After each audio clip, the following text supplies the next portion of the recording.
so these are all called parent functions. We've got the cubic root function, the absolute value function, the square root function, the quadratic function, and the cubic function.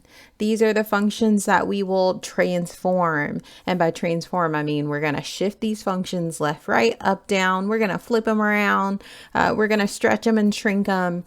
But this is the OG. These are the original functions. These are called parent functions. Now, the format, when we are starting to write out the equations of these functions, once they're shifted and transformed, the format is right here in this gray. This is our format, and here's the things that are going to change.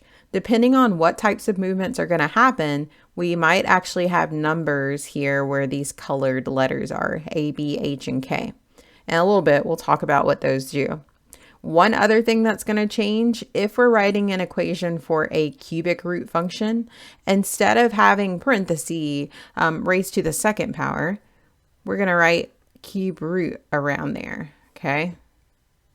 Or if we're writing an equation for a, a cubic function, there's going to be a little 3 up here, just like with the parent function. One more, if we're writing an equation for absolute value, we're going to have absolute value right here.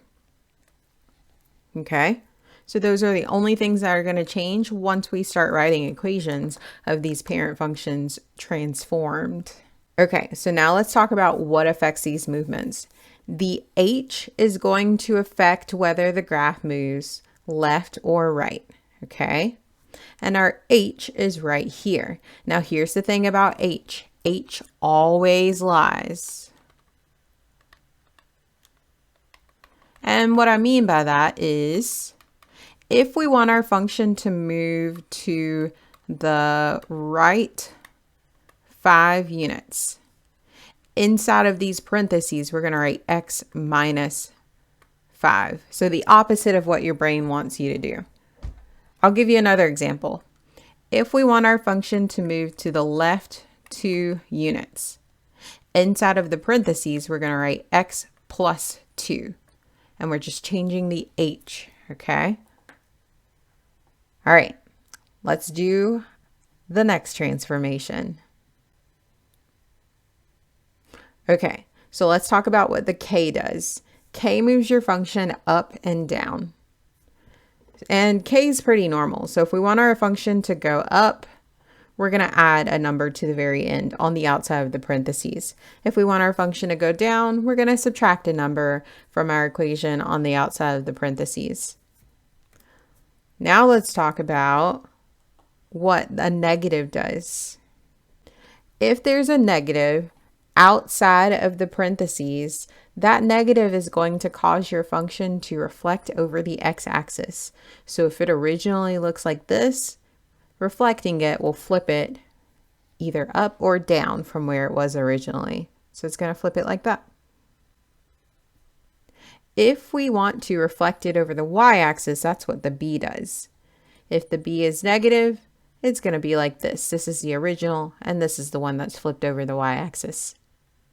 All right, so let's practice graphing these. All right, so here I have a quadratic equation, the original parent function for a quadratic function. And then I have a new equation that I want us to graph. Let's think about what this is telling us. I see there's a number in place of the h. I see there's also a negative on the outside, so that's the a value. And I see that there's a negative at the very end, that's the k value. If we look at our equation, the h is telling us that this graph needs to go to the left 3 units. Remember, h always lies, because we got plus 3 there. I see a negative on the outside, and that's letting me know that this function reflects over the x-axis. We don't have a b, so nothing's happening there. And then there's a minus 1 at the end. That's telling me that this function goes down 1 unit. So let's see how that affects the graph. We go left 3 units. We reflect over the x-axis. and then we shift it down 1 unit. So there's our new function. All right, let's look at another one, and then we're gonna like practice actually graphing these by hand, and I'll show you 2 different ways you can graph these.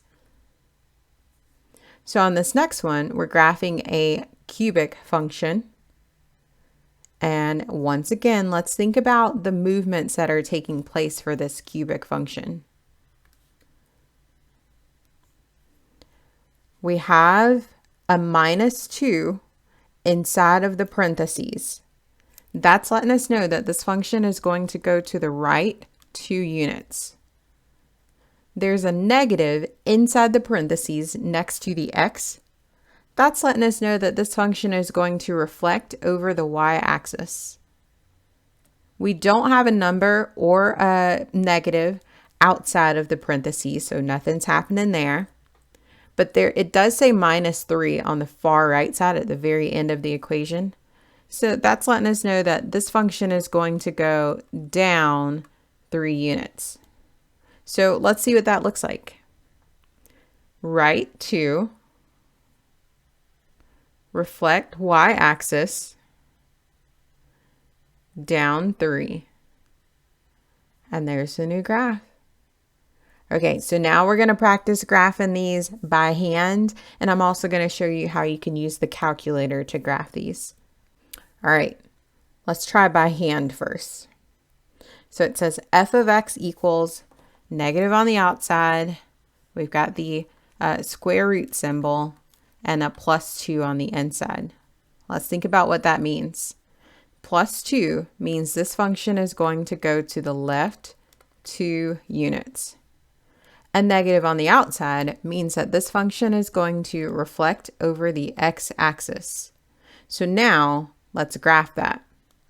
First, I'm going to plot some points for the parent function, and here's the points for that. We've got one here, here, and here at 4, 2. These are the 3 points I like to move around for square roots. Okay, so now we're going to move them around. First, we're going to move those points to the left 2 units. So left 2 from the red. 1, 2, 1, 2, 1, 2. All right, so now we're going to reflect this over the x-axis. This is my x-axis, this line right here. So if it's reflecting and this point's already on it, that point's just going to stay there. Let's reflect this other green point. It's 1 unit away from the x-axis, so when it reflects, it's going to be 1 unit away. This last green point is 2 units away from the x-axis, so when it reflects over it, it will be 2 units away. And now I'm going to graph this little guy. So there we go. We're done. Got him graphed. All right, so now let's talk about graphing this using a calculator. All right, so I've pulled up Desmos, and all I did is type desmos.com, and then it pulls up the graph, and this is a graphing calculator. That's a pretty good resource for graphing functions. Okay, so now in Desmos, in this part where it's blinking, I'm going to type in this equation, okay? Exactly the way it looks.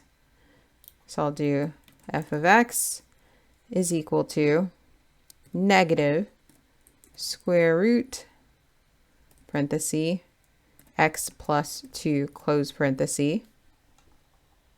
And it's showing me here what the graph looks like. So now all I need to do is plot the points I see, okay? And I want to plot some points that are like all whole numbers because that's nicer and neater. So we've got a point right here at -2, 0. So over on my graph, I'm going to plot a point at -2, 0. Okay. There's another point right here at -1, -1. So I'm going to plot that point as well. I'm actually going to type it here just so you can see it. There you go. So we'll plot that over here, -1, -1. All right, I'm going to do one more point. I always like to do the starting point and then at least 2 more after that. So we've got one more point out here that I want to plot, and then we can finish it off. And this point's out here at 2, -2. I'm going to type it here just so you guys can see the actual point. And now I'm going to plot that point on my graph. +2, -2. And then we'll move it and connect it. All right, I drew it a little ugly, but you guys get the gist of that. That's how you're gonna graph these bad boys. Let's do another one. All right, so for this next one, I'm gonna start off the same way. I'm gonna look over here at my equation, and I'm gonna type it into Desmos. Desmos is going to show us exactly what this graph should look like. Now in Desmos, I type ABS for absolute value. I believe there's also an absolute value symbol that you can type if you need to. Either way, there's what the function looks like. Now, before I plot these points, I do want to go through and just review what each of these movements are that are taking place. The -1 is going to move our function to the right 1 unit. The negative on the outside is going to reflect our function over the x-axis.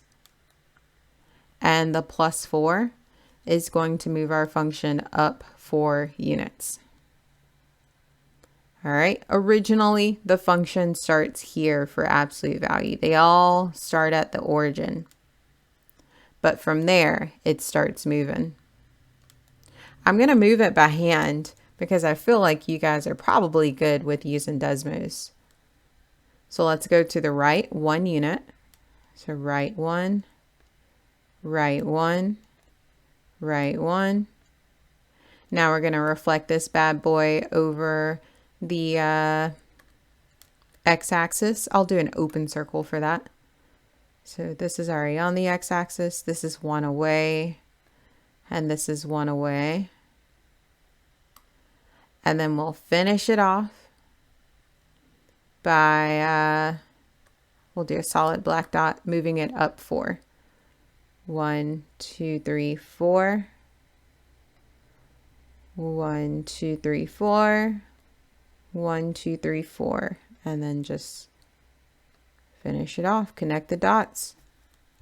All right, and if you notice, the points I have here where I graphed it by hand, these are the same as some points you see here. I always like to graph the center point that moved, so the point that moved from the origin. For this graph, that point was 1, 4.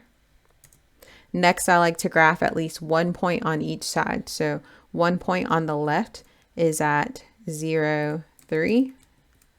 And then 1 point on the right is at 2, 3. So those are the points that I plotted on my graph over here when I did it by hand. All right, and that's it.